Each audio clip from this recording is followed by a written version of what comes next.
Hello and welcome to Learn, Do, Become Radio. This is April Perry. Today I'm sharing my initial experiences with something called the two-way journal. Now, I just have to share that this has been on my heart, and there has been so much going on around here that I haven't known exactly how to sit down and how to record, and I kept thinking, let me wait until I have everything totally put together. But the afternoon just had opened up. It's Sunday afternoon. I'm just sitting down right now with some things typed up, some things still handwritten, and my two-way journal in front of me. And my hope is that I can just take a few minutes to be able to share what's been happening, because it's a powerful change going on in my life that I think will help you as well. And while it's not maybe as organized as I usually like my podcast notes to be when I start out, from what I've been hearing from all of you through the comments and emails and messages you've been sending, is that we're just here together as friends. So I am sitting down here together as your friend. Okay, let's jump in. Now, as I think about the big picture of what I want for each of our members here at Learn to Become, I want you to be organized and live in a clean house and sit down at a clear desk with a focused list of doable tasks that feel fun to you. And I want you to live a calm, happy life with relatively zero mental, physical, or digital clutter. And I want you to feel so good about your reality that you wake up excited and go to bed content, with strong relationships and meaningful work and complete confidence that you're doing what you're meant to do, while really enjoying the whole process. I want all of us to be feeling joy and peace and purpose and just have things in order, okay? And I genuinely believe this is possible for you and for me. But the longer I do this work and the more experiences I have, the less I see myself as a decluttering expert or a professional organizer or even a productivity consultant. I see myself as a friend who's here to walk alongside you and help you to get out of the overwhelm so you can do the things that truly matter most. But because I'm walking alongside you, that means I'm also still part of that journey. I'm still figuring out, how do I get everything out of my life that doesn't belong here? And how do I spend my time on the things that really do matter? And the thing is, I do strongly believe that a step command central on every desk will change the world. I see so many people drowning in clutter and never able to live their purpose because they're just overwhelmed. And I do want you to learn to keep your emails at zero and minimize your landing spots and do your weekly review and learn to manage all the stuff in your life. But I've had some experiences recently that have been game-changing for me, and they have very little to do with, quote, organizing. As we think about every tool in the world, we know that every tool can be used for good or ill. So, for example, smartphones, they can connect us with loved ones and they can ease our workloads, but they can also turn into sources of addiction, or they could break relationships apart, right? It's a tool. Your STEP Command Central, that's our system we teach here in our program called STEP, helps manage all of the papers and piles and projects and tasks and goals and messages and all of the stuff, it's typically swirling around your head. But a STEP Command Central can either help us focus on what matters most, and it can calm our minds because everything is safe, or it can enable us to do more of the wrong things faster. So that's why I'm shifting gears a little bit today, and I'm sharing my initial experiences with this practice called two-way journaling, because it's an activity that can shape what we actually put on our lists and how we go about our day-to-day tasks, and it's impacting me in a really powerful way. But before I move forward, I just have a quick note. Learn to Become is for people from all backgrounds. That's really important to me and Eric, is to create a place where there's common ground for all of us. We recognize not everyone thinks about their higher power the same way we do, and that's totally okay. But as I speak about my experiences and share my heart, please know I deeply respect your beliefs and preferences, and I hope you can benefit from hearing my process and then adapt what you hear to your unique situation. So hopefully we are on the same page and ready to move on now. So I first heard about two-way journaling a few years ago. It's generally discussed on Christian websites or video channels, etc. But I've mentioned this idea in a variety of conversations lately around people from all religious backgrounds or no religious backgrounds, and I found that the concept tends to spark something deep inside people, regardless of their spirituality or religiosity. But having a heart-to-heart discussion with what I call God, you might call your intuition, or it's however you define that wise voice we hear inside. When we have that heart-to-heart, it feels simultaneously exciting and empowering and comforting to people. And that's how it feels to me. It does take focus and effort and quite a bit of courage, however. So even though I had a couple of positive experiences with two-way journaling back in 2019, I didn't keep up the practice at all. Like I've been writing a little bit, like in my journal. My friend Rachel has a 3 in 30 podcast. She has this journal for moms, and it's this 3-year journal, and you write these little flecks of gold for each day. So I've been doing that for the past couple of years, but I haven't been doing my full journaling for a while. I've like dream journaling, little snippets, but my journal where I pour out my heart, I haven't really been doing that. It does take time and effort, and I think I don't know exactly why I haven't done it, but I'm doing it again now, and I love it, so I'm going to share. And last week in the podcast, I shared 7 rules that I need to change. And I explained how I unintentionally put myself into this perfect storm of stuff for a couple of months, and it left me feeling totally depleted. I was really nervous to share that podcast, and I just need to thank all of you for your comments and messages and words of encouragement. I just feel so grateful and loved, and I feel like I'm not alone in my challenges, as you all shared and encouraged and just offered so much support. So thank you. It really meant a lot to me. And sometimes when I pour my heart out into my microphone, it doesn't really feel comfortable because I'm not looking at faces that are responding back to me in real time. That's really hard. I'm staring at my screen, or I'm staring at a wall, or I'm looking at pictures. You guys have sent some pictures in so I can visualize you, which actually does help a lot. But because there isn't a live feedback, sometimes it's hard for me to know if what I'm saying makes sense. So I'm just hoping that things will work out as I keep moving forward and sharing. But thank you for all of your support. I'm still kind of in recovery mode from the stress I put myself through. So I've been really resting a lot, and it's been humbling and discouraging and somewhat frustrating to acknowledge how much rest my body needs and how sensitive I am to mental overwhelm. Like, I wish I wasn't. Maybe it's my strength that I care a lot and I am sensitive because I'm highly motivated to identify ways to simplify my life, which means I can share things with you. Maybe you're not as sensitive as I am to things like this, but maybe my sensitivity, because I see it kind of as a weakness of mine, maybe that's where I can be a strength to you, because I'm going to help you not to feel it, maybe the level you feel it. But in the middle of all this overwhelm that I've been going through, and I mean, I don't want to go into too much detail sometimes, because I don't feel like I don't want to, first of all, detract from what I'm trying to share. I also don't want to air my dirty laundry, and sometimes people are like, too much information, April. One time I shared something on the podcast, and my daughter listened to it, and she's like, Mom, I can't even believe you shared that on the podcast. Like, why would you tell people things like that? So, yeah, I'm trying not to do too much information, but just to make it maybe a little bit more tangible, or to help you really understand what's going on. I had, all of these things. I was gone a lot. I was managing way too many projects, and there was just a lot of emotional things going on in our extended family, and I was just feeling like I was spread so thin.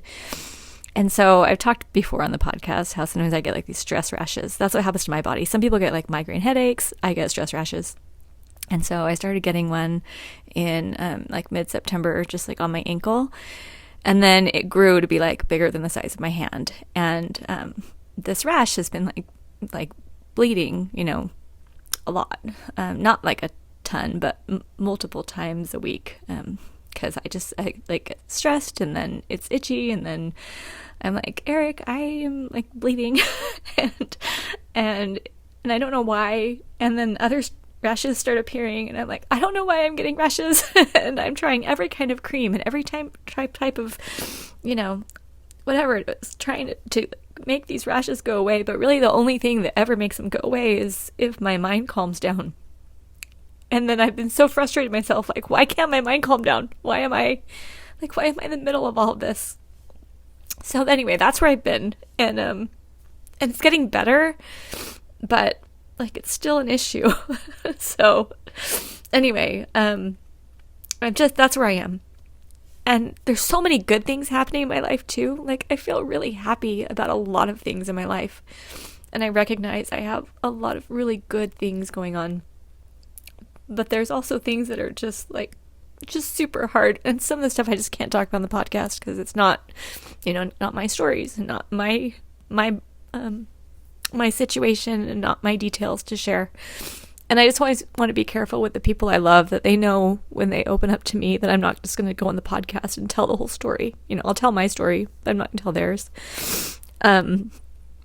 However, in the middle of all of that, there has been a beautiful light inside this tunnel, and it's happened in the form of two-way journaling. And so I just want to share a few things I've learned. I'm just going to tell a few stories about some of the things that I've learned and what I've written, and like the thoughts that I've had that have helped me. And the thing is, I can't even like think about it without getting choked up. Sorry, I'm like kind of a mess over here as I'm trying to record this. But I feel a sense of power and strength around my goals and projects and routines, etc., that I haven't felt for a long time. And as I'm setting my goals and plans for next year, and as Eric and I are talking about what we want to do in our life and our family and our community here at Learn to Become, I want to build something that is sustainable and that I love and that truly will benefit other people. And so anyway, that's why I'm sharing this. So I don't even know how long I've been talking. I'm just going to move on and share what's been happening. Okay, so two-way journaling. The concept is that you write something to God, or however you're going to call it. I'm just going to say to God. I'm going to explain how I do it. I write something to God, and then I write what I feel God telling me back. Okay? So that's the two-way thing. And it's different than just having mental conversations with God, which are great and which I love and which I do a lot of. It's also different than sitting and praying, which I also do, which I also love, but it's putting it into words. And for me, having the chance to write down what I'm feeling and really articulate it and see it written, and then taking what I feel and putting that into words, it has been very helpful for me. But I was a little bit nervous about getting back into it. I had some great experiences a few years ago. So I started with just a couple notes in my planner. So I had this little, couple pages, and I would write from me. And I wrote something very basic. I'm feeling this, and here's what I'm worried about, And then I would write a couple of lines of what I felt God telling me. So I did this maybe 2 or 3 times, and I think I was testing the waters. Almost like when you throw a message in a bottle into the ocean, and then you're like, oh, is something going to come back? Is there going to be a letter that's going to come back? And so I felt like that. I'm like testing the waters, seeing, what message would come back. And the thing is, like, I've had a whole lifetime where I've had conversations with God, and I've felt him back and forth my whole life. But as I started writing down these questions that were deep in my soul, I think just part of me thought, well, maybe I just shouldn't know the answers to these. Maybe it's just too big. Maybe it's just part of the process. Anyway, I've been learning a lot about myself, some of the stuff I wish were different. But it was sweet as I tested the waters to see, oh my goodness, these little impressions and ideas and answers that are coming back are really spot on and aren't coming from me. Like it wasn't what I would tell myself. It was just really powerful. So then one day I did a full journal entry where I started with gratitude. I started with all these things that I was just grateful for. And then I poured out my heart and said, here's where I am lacking. Like, I don't know what to do in these situations. And I wrote, a couple pages on that. And then, and maybe I'll share a little bit about that in a moment, but on our Arise call, I kind of opened up my journal. I was talking about it and shared a little bit there. But then I thought, well, I got so much there that there probably isn't like too much more that I can get back. And so I think I was afraid to go deeper and like not get a response. And I was on a walk with Eric, and I told him that. I said, I was afraid to write again in my 2-way journal. And Eric was just like, seriously? Yeah, you think God's got one page for you and that's all? Like, you can't ask anything else, April? And I was just kind of laughing myself, like, yeah, okay, I get it. But I did dive in a little bit more Eric and I, he's so cute. He lets me just talk and share what's in my heart. Like, he's very unique that way. And anyway, as we were talking, I just started recognizing that I think I have these other little hidden beliefs in my head, like there are so many other people who are worse off than I am that I don't need to ask questions. Like, I can just like get by okay. And I think I've created some sense, like I give God boundaries, I make God finite. Like, oh, there's only so much energy that can be put out each day, and I don't want to take any because I bet other people need it more than I do. I mean, just these thoughts that I've totally made up.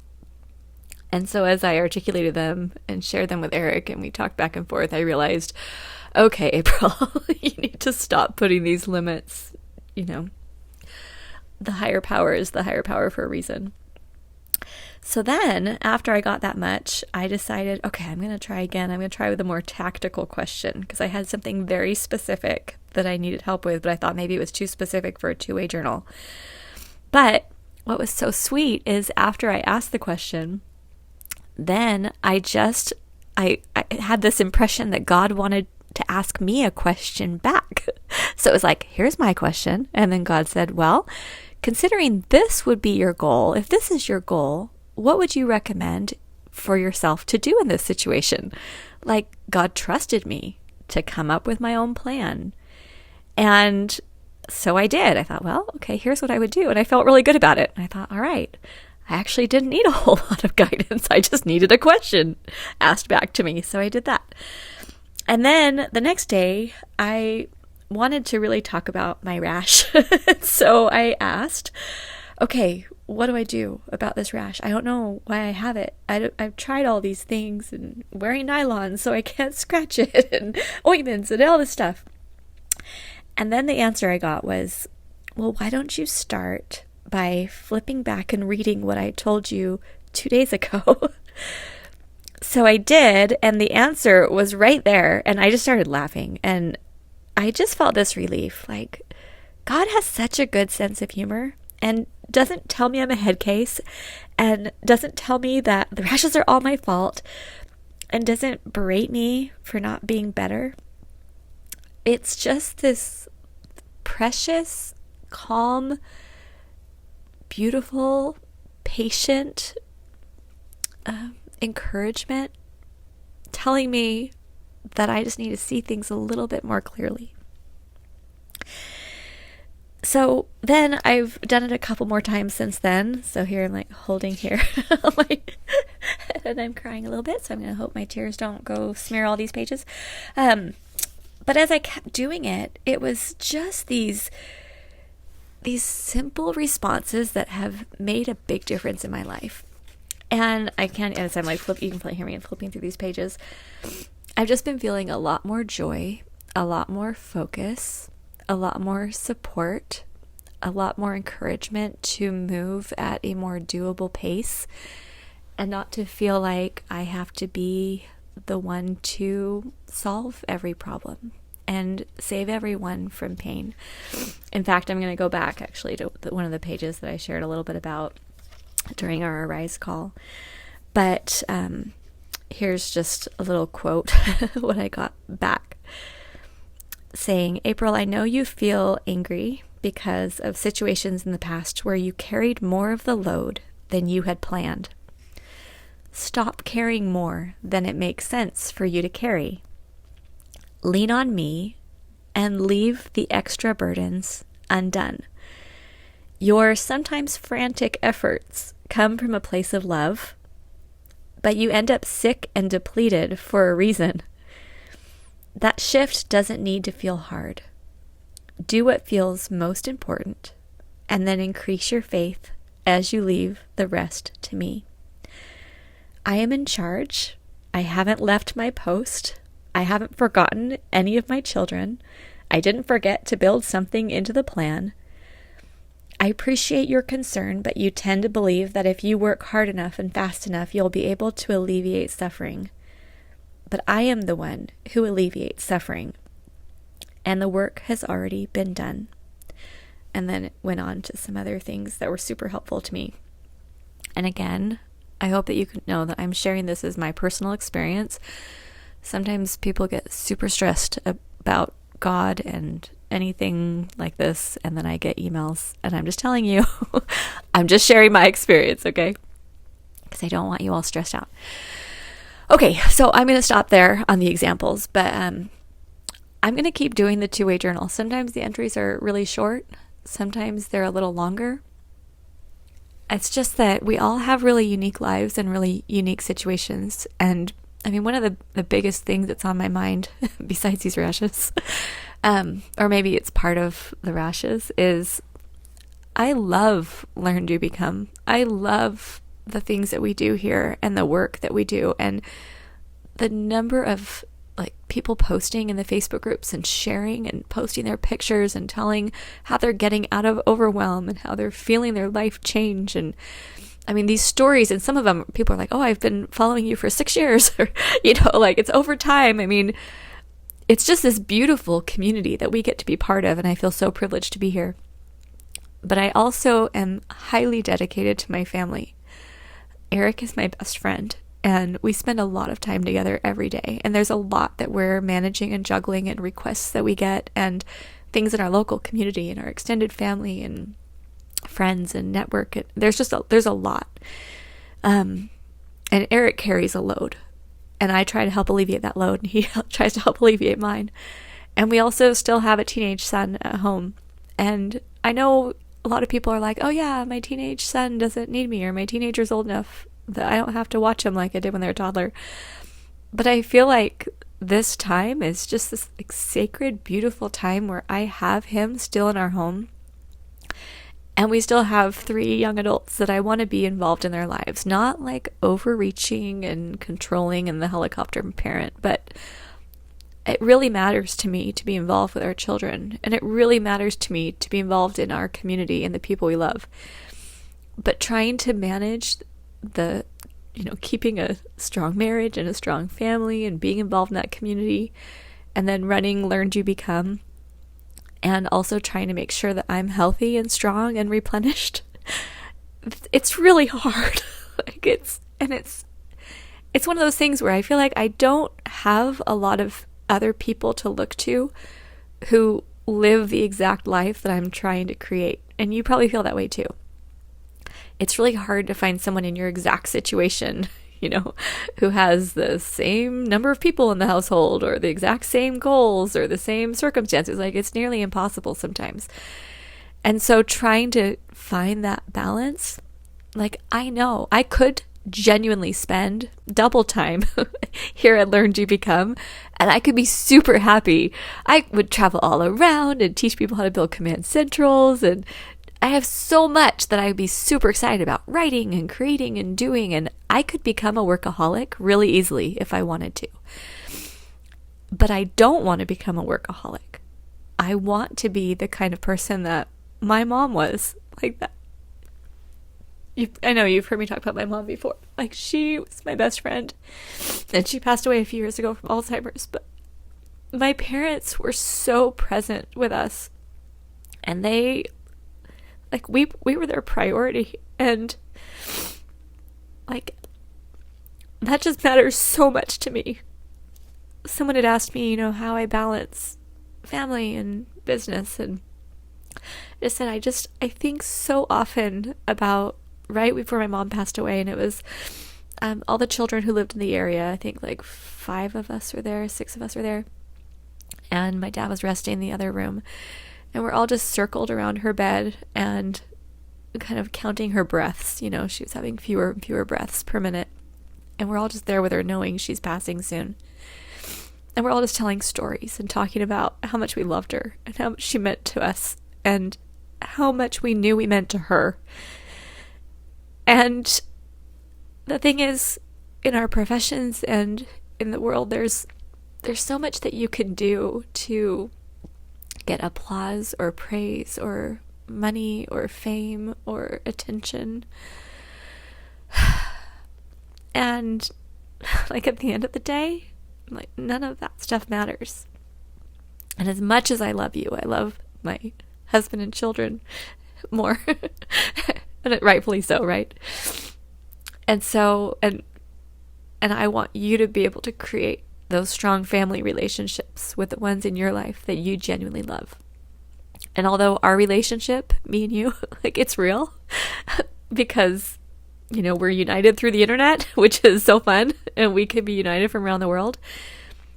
It's these family relationships, the ones that you have right there in your homes and neighborhoods, and the people that you are, united with.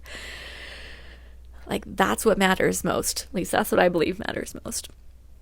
So trying to find this balance and trying to figure out how to solve problems and how to make decisions and how to parent and how to live in this messy world with so much going on and so many opportunities to serve. Eric, also, we were laughing because he said, in job interviews, they'll often say, what's your biggest weakness? And someone will say, oh, my biggest weakness is just that I care too much. And it's kind of this joke, like, I don't actually care too much, but if I say that, I can turn my weakness into a strength and get hired for this job or whatever. He said, April, your biggest weakness actually is that you care too much. Like, you care so much that you, like, have a hard time taking care of yourself because you want to care about everyone else. So anyway, okay, I've totally gone off on tangents, but I'm going to close now. I just want to encourage you to think about this two-way journaling and however you want to adapt it to your own needs. When you take some time to look at what's actually happening in your heart, and I know it's easier to just like sweep it under the rug and not think about it, but when you can actually look at what's going on, what am I believing, what am I struggling with, what is like the root of the problem, and then you do this little exercise where you record it and you listen and then you write down what you feel, I think it's going to give you a power that's something you might not have felt either before or for a long time, or it might just be more of the power that you love feeling. Very little of our clutter problem or our overwhelm problem comes from the stuff. It's typically these deeper beliefs and worries and struggles that cause us to not have the bandwidth to deal with all of it. So yes, the Command Central is going to teach you how to create very simple systems so you have no clutter. And I love that about my life. I love that I have no clutter. I don't have any piles like anywhere. It feels so good. But it's these deeper things that are going to help us to be healthy and thriving and happy. And we've got to have both together. When people only focus on, just the feelings and dealing with stuff and healing from trauma, that's great. But then what do you do with the 50,000 emails and all the papers that just landed on your front porch? You got to do something with that too. When you combine the systems of a Command Central with the ability to think in healthy ways and learn how to manage, it's like this relief. Like you can actually breathe again. And I feel like I'm kind of coming up for air a little bit. And it's so uncomfortable for me to be recording right now because I haven't healed fully from this. And so I'm still kind of in the middle of it.